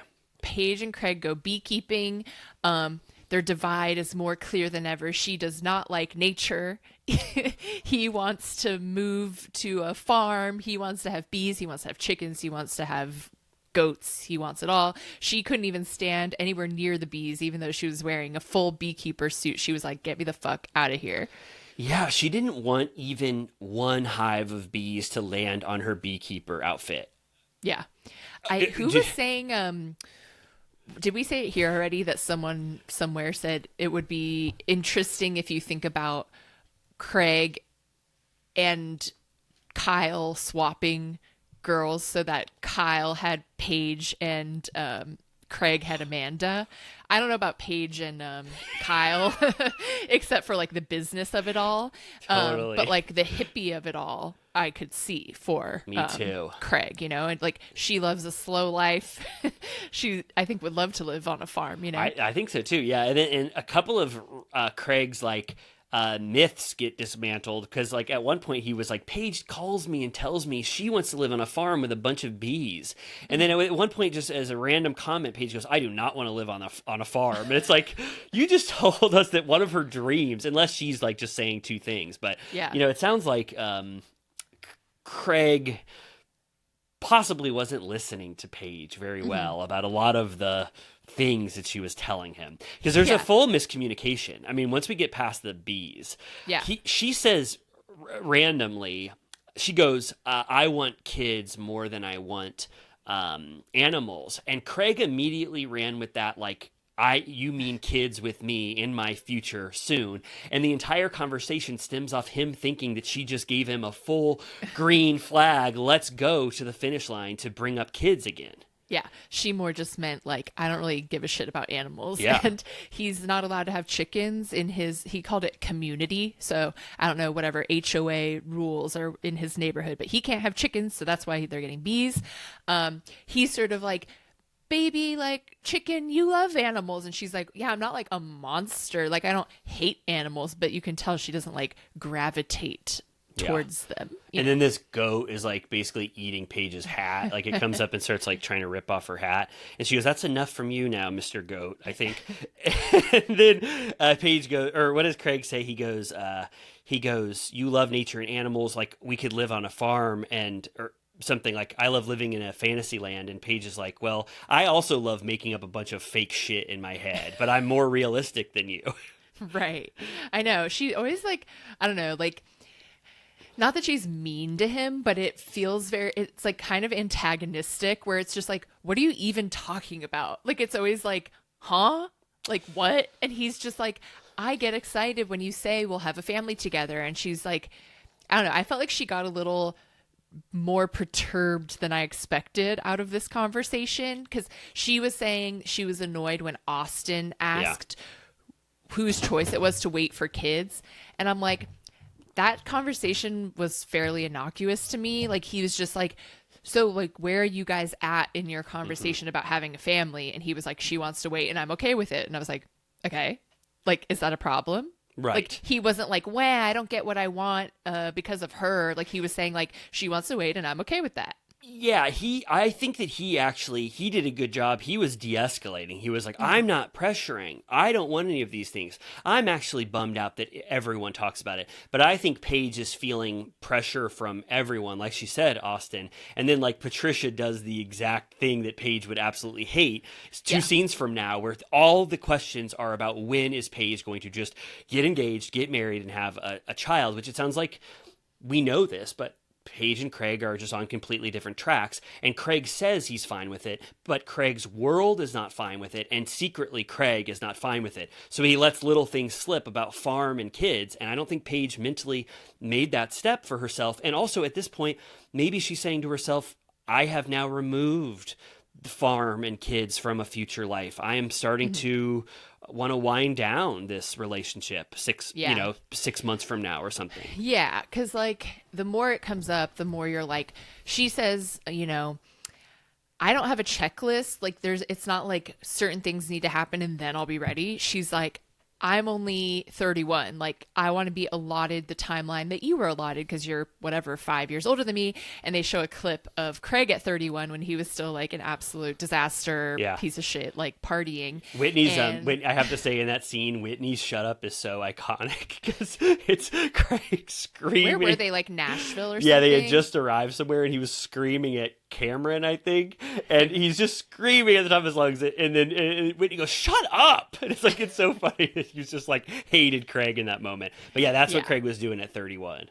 Yeah, so it is the kind of thing where I'm like, I always said it forever, like, I don't care, they're allowed to live in two places, like, she's allowed to say that she wants more time or whatever, but if one person is ready and the other person is not, and there's not even an available timeline at all, that, you can be like, I at least need to know, like, generally how long I'm waiting. And it wasn't something that Paige had in her mind of what she was going to say to him.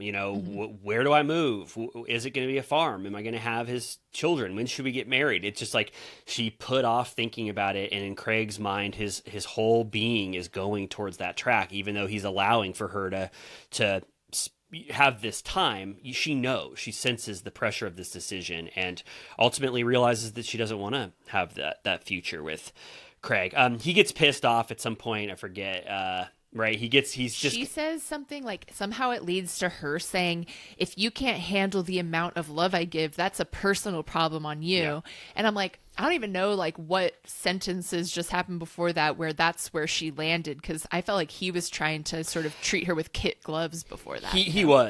Craig was doing a lot of damage control. He was like, I'm not saying these things, I'm not doing this, but then Paige says, you were pressuring me in this moment, because I think he misunderstood when she said kids, that she was talking about a fanciful future with him. So it all stemmed from that miscommunication.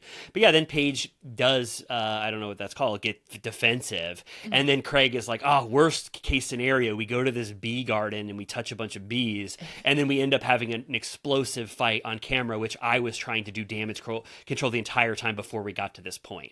But you're right, it's very much indicative of some of the issues they faced right before the end. He's like, this is a stupid conversation. Like, I don't put pressure on you. Don't take it on me. And she goes, don't have a temper tantrum. And I was like, oh yeah, there's like some bad communication skills happening here. They were just, I feel, if I've already said this or whatever, but they're like that. They're a great combo where people are like opposites attract, like people do say that. I don't know if it's true at all, but there was just like, for some reason, it was just Paige is a little bit too opposite for Craig's entire worldview and his future. Just like she just couldn't go all the way with him, there. Yeah.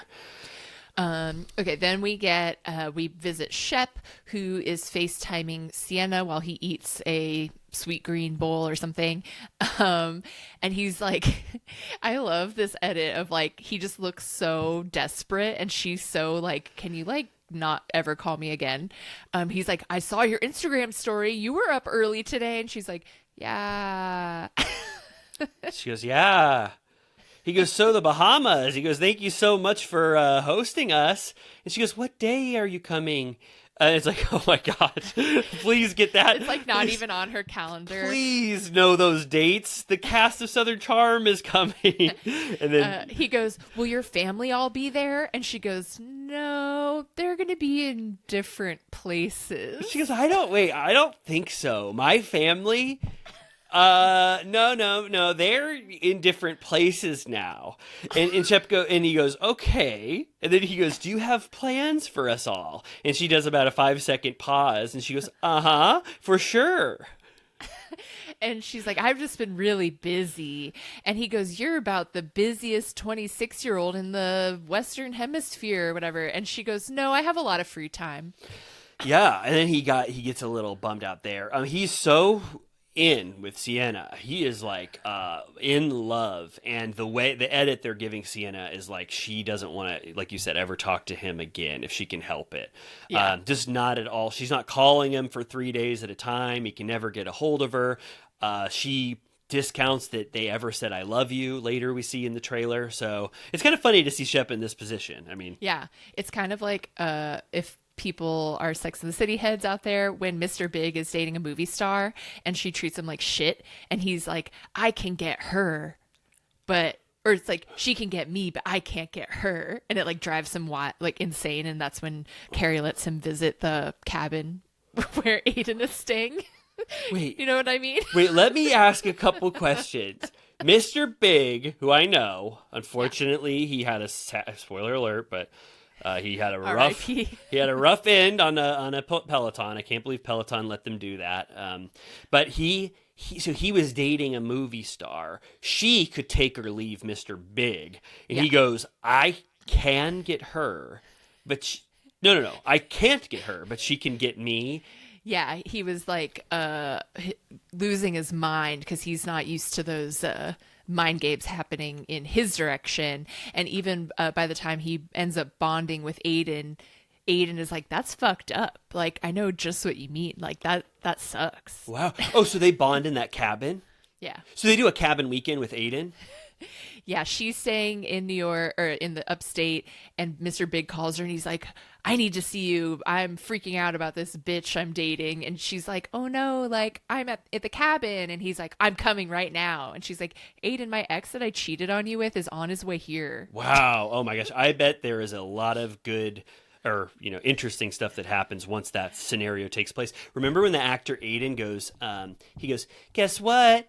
I'm going to be in Just Like Us this season. And they go, no, you're not. And he goes, well, maybe season 2. And they go, stop, Aiden, stop saying that you're going to be in this show. You're not cast on it. It ends with us. Wait, what? You said, and Just Like Us.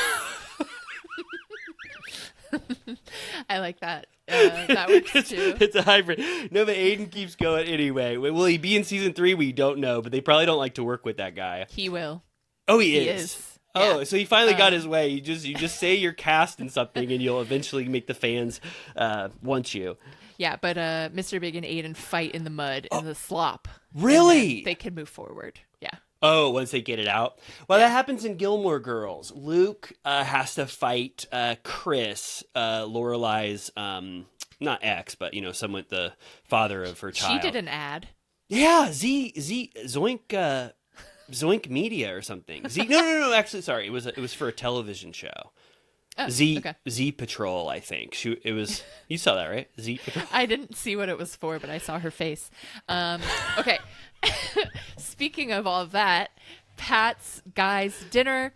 We see again her butler Randy, her chef Brett. Randy, can I give you a suggestion? Don't walk on those countertops with your feet all over the stuff. I was afraid he was going to fall and break all that dishware. Oh yeah, I was very nervous. I guess because of Napoleon's history, they did an Italian menu. Yes, and I was reading the Napoleon biography. I got about 2 chapters in, and I can confirm he was born in Corsica. Sick. When I was on my cruise last month, I went to a town where Napoleon had been, and they have this tradition sometimes of keeping the little cannonballs, like they leave them lodged in a building. For like historical purposes. So there was like a little cannonball with his signature on it. Yeah, he was like, I was here. That's so cool. Oh yeah. So, this is up my alley. Napoleon history, all this kind of stuff. I love when Whitney, first Austin comes in and Whitney goes, "This is the best you've ever looked, my friend. Amazing tux, amazing stuff." I like that. And he goes, "I've got some Elijah Craig 18 brewing in the back. Do you want a sip of it?" And I had to look that up. And it's just a nice bourbon that you can have. And Whitney, It seems, definitely had been sipping some Elijah Craig before Austin got here. He just got back from Cannes. He said that there were certain clubs that they would go to where he'd be out until 11 a.m. So he's all fucked up still from that trip. He said he was the one who started the standing ovation for Megalopolis at Cannes. I love that. Confirmed. He's having the time of his life. Could you imagine having everything in the world like Whitney? You got a show just by saying, this Thomas Ravenel guy is pretty interesting. I'm going to film him on my iPhone and send it to Bravo through my connections. And he got a full show based off that. He's rich already independently. Now he's rocking out with his Renob crew, going to Cannes Film Festival. And he's still just a fucking dickhead to everyone around him. And he looks miserable. I know. Did you see that Ravenel is running for governor? I saw it. I remember I thought that he couldn't run for that level of office because he was ripping too many lines of coke or whatever, and he got busted handing out bags of coke to a bunch of people, allegedly. But maybe governor was state. It's state, and so maybe he can still do that. He was running for Senate, and maybe he couldn't do that before. Yeah, I mean, it would make sense on our current timeline, like, that he would win, so... We'll keep our eyes on that race. Whitney should do a round 2 of the politician, what are those called? Campaign ad that he did. Yeah. It was so good before. When he's like partying. It was like, Lindsey Graham is going to raise your taxes, but all Thomas Ravenel wants to do is raise the roof. And then it was...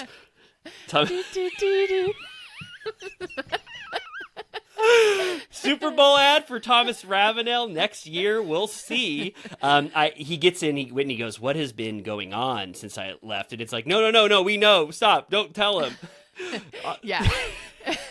Oh my gosh. We also got the storyline that Patricia hasn't driven in like 40 years and had Shep take her out as like, he was in the passenger seat and she like almost killed them both and almost killed a jogger. I know. It was you gotta say almost worst case scenario besides vehicular manslaughter, because she instantly hit a curb. She almost ran over that person walking their dog. I was so happy that dog wasn't out ahead of the owner. They could have been, annihilated. And then she did a full-blown scrape of the rim on one of the curbs on her way back. So Whitney was like, that Rolls rim costs as much as Austin's mortgage. And Patricia was like, seeing is overrated. Kind of funny. Because as we know, you need to have vision to drive. True. Okay, they get into that the Bahamas are next week. She explains her Napoleonic China. China. It's Napoleonic era. I love this. I guess they call this the 18th century. I always get confused if it's in the late 1700s. It's always one off from what you think. Yeah, you know what I'm talking about? It's a little bit of a brain teaser. Late 1700s, 1800s. This thing has Napoleon written all over it. It's got the hat that he wore, and she's showing off like this. And the chairs are Napoleonic as well. And then the guy goes, it doesn't stop there. He goes, the dishware is Napoleon, and the food is going to be Napoleon. This is Napoleon's favorite food. Ragu. Caprese salad alla Napoleani. Ragu.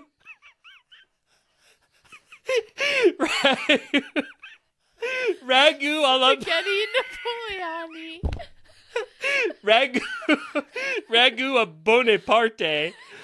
Everything is so themed that I was like, this is perfect. I was like, you got the dishware from Napoleonic era, you got the food that he loved, and then this is going to take us off track. But at one point, Craig, I feel like they were all being silly. Craig goes, Patricia, look in my jacket. I was like, what the hell's going on? She can't read it because her vision is bad, but she goes, smile, you're on camera. I was like, Craig wears a jacket with a...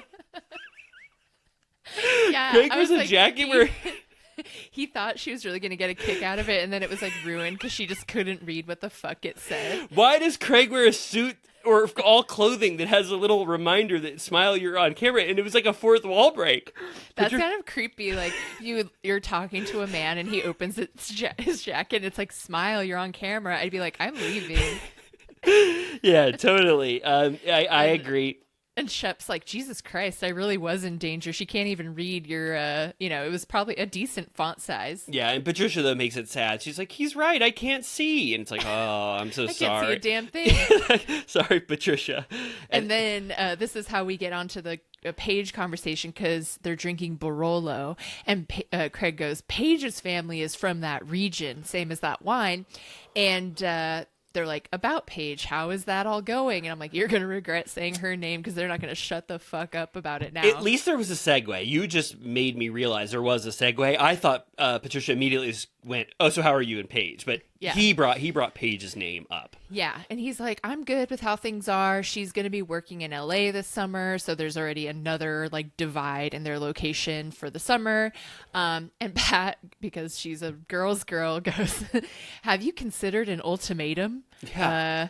And he's like, I'm fine with how things are. Everyone else is always speaking for me, that, implying that I'm more upset with the way things are than I am. And he looks at Austin, and Austin just has his head down like, yeah, I was one of those people that talked about it. And she goes, just propose. I don't like this advice, but interesting advice to hear. She goes, just propose. She'll either accept it or not. And it's like, whoa, that's like what people maybe would do at one point. You didn't even know if the person was going to accept it or not. You just surprised them out of nowhere. But It's kind of like what Paige would have just instantly said no. Totally. Yeah.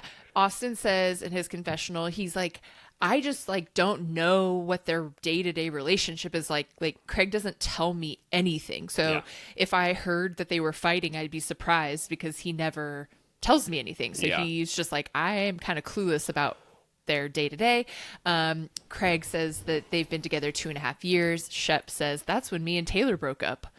And he gives them what they need, what they want. He gives them a huge revelation. He goes, I'm gonna propose soon. And then everyone goes, oh my God. Whitney goes, really? Whitney's drunk as hell, right? Yeah, he goes, yeah, probably by the end of the year, which I'm like, oh, damn, that's, like, Whitney was giving him shit as if he's ever even been with a girl longer than, like, 6 months. I was like, you can butt out of this conversation. But do you think that this is what makes Craig lie? It's like when the pressure is on, he, like, embellishes to give people what they want to hear. Because it reminded me of the lifeguard thing. When they go, Craig, were you a lifeguard? And he goes, let me think about how I want to answer that. I know lifeguards in my life. I've been near the water where someone had a lifeguard come to them. So it's like, is he like trying to say the thing that gets him out of something? Or it's just like, I think it was a lie just to appease them. Or I sneezed, but I muted.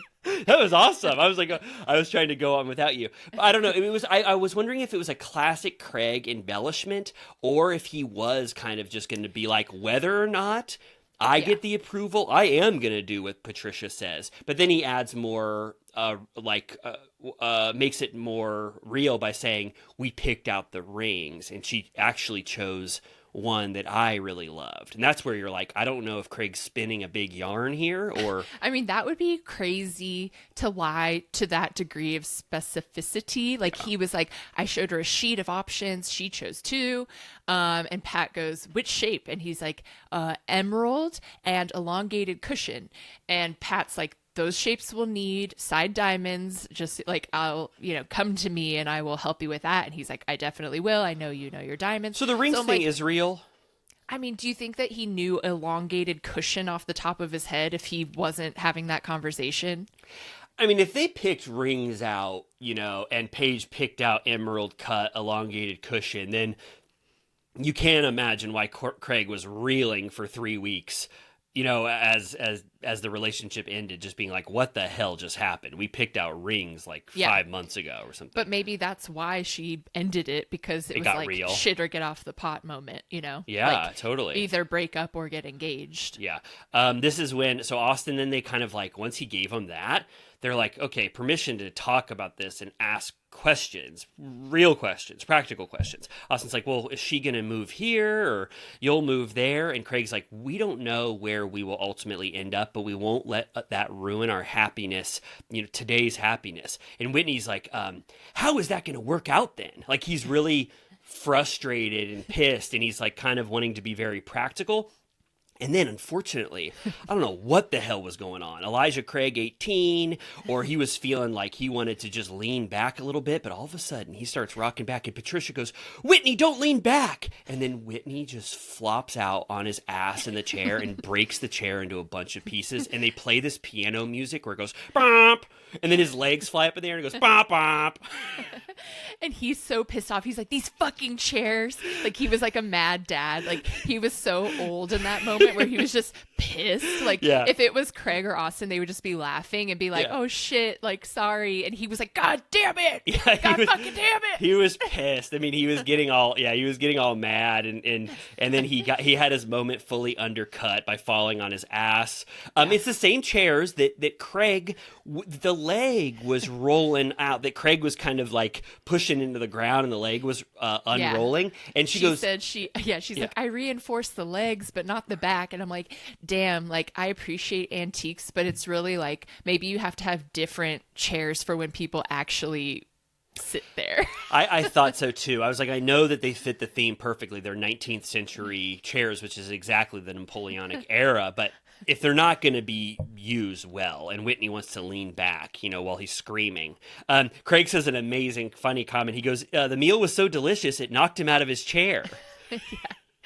And who did Austin miss it? He went to the bathroom and he was like, what happened? They're like, you missed that hilarious moment. Yeah, they show him the chair. It's in 2 pieces. Really quick, the chef comes back and he goes, we have a dessert. It's called chocolate. It's like a chocolate with some sort of something that Napoleon really liked, like his favorite combination of like chocolate and whipped cream or whatever. And he goes, and now, as Napoleon would say, bon appetit. So fun. Then they retire to the other room. Patricia keeps being like, I swear to God, Whitney needs to go to bed. Like, yes, please go to sleep. Yeah, she goes, oh, did we miss the moment? Also, before they leave, after Whitney, he's standing up. So he's drunk off his ass. He was mean for a second. He fell. And then, this is when they're talking about Sienna, but he has one more moment. Right, before. But Patricia's already accusing Whitney of being drunk off his ass. Yeah. Because Shep is like, I'm not sure where I stand with Sienna. Things are kind of weird. And Whitney's like, I'll tell you what's wrong. You're not rich enough, you're boring, you're not famous enough, like slurring his words. And Patricia's like, he just got home from Europe last night. And when they go to the other room, Patricia's like, Whitney is so drunk. Yeah. Whitney didn't have a punchline with that. He was just like, I'll tell you exactly where you stand. You're not rich enough, you're boring, and you're not famous enough. And then he goes, now if you'll excuse me, I'm going to use the toilet. It's like, everyone was stunned. And Shep, you look at his face, he's normally one who could maybe take a little bit of lighthearted ribbing or whatever. He was really thinking about it. He was so bummed out, and he called Whitney a jackass in his confessional. Like, they were all pretty horrified.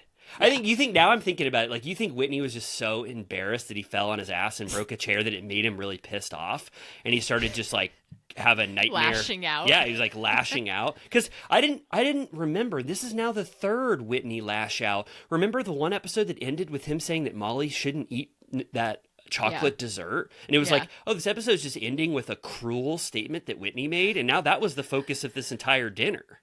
I know. I'm like, that's why it's giving like old man, like weird old man that says shit that's just inappropriate. Yeah. So then Ryan takes Miss Patricia upstairs because that's his role, is to just guide her up. But she did say to multiple times, she goes, Whitney, I think you should go to bed. And Whitney's all defiant, sort of like a teenager. He's like, no, I will not, mother. Yeah. You know, and then he like can barely speak anymore. He goes, so the idea is we're all going to go to Nassau and she has zero interest in you. And Shep's like, that's bullshit. And he's like, well, she's the one that reached out to me first. And Craig clarifies to Austin that Whitney and Sienna talked on Raya first. And he's like, must suck me being better than you. Yeah, what the hell was Whitney thinking?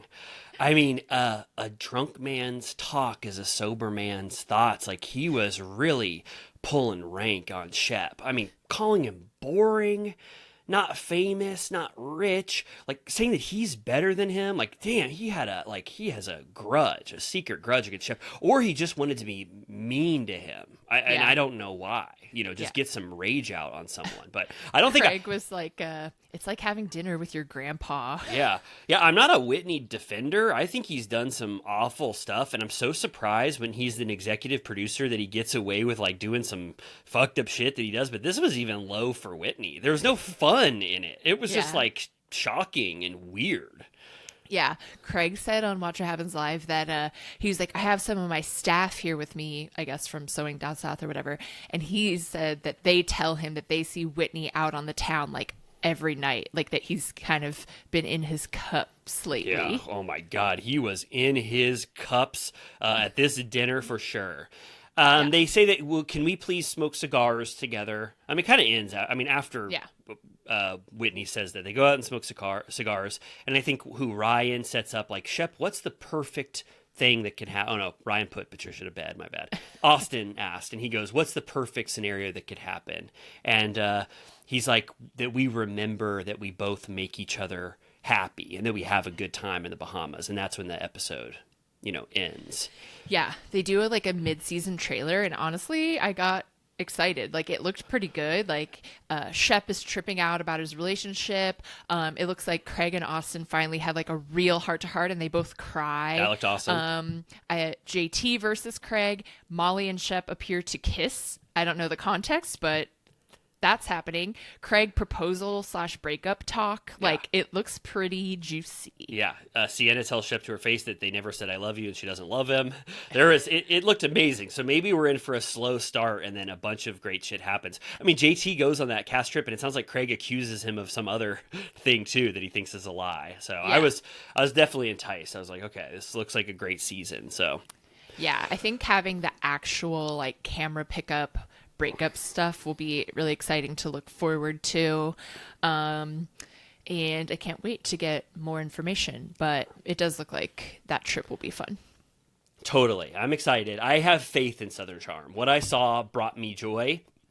And this episode towards the end brought me joy just because, I love when the reality television, the Bravo sheen, comes off a little bit and we get these like chaotic weird moments that you could never script, and like really no one would write Whitney drunk off his ass falling on a Napoleonic chair and breaking it in half in the middle of him talking. So little like moments like that just give me that chaotic fun feeling that I watch Bravo for.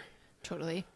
All right, so pretty good week in shows, but very much looking forward to Summer House, and we're supposed to, Turtle Time First, be getting Summer House episodes in advance.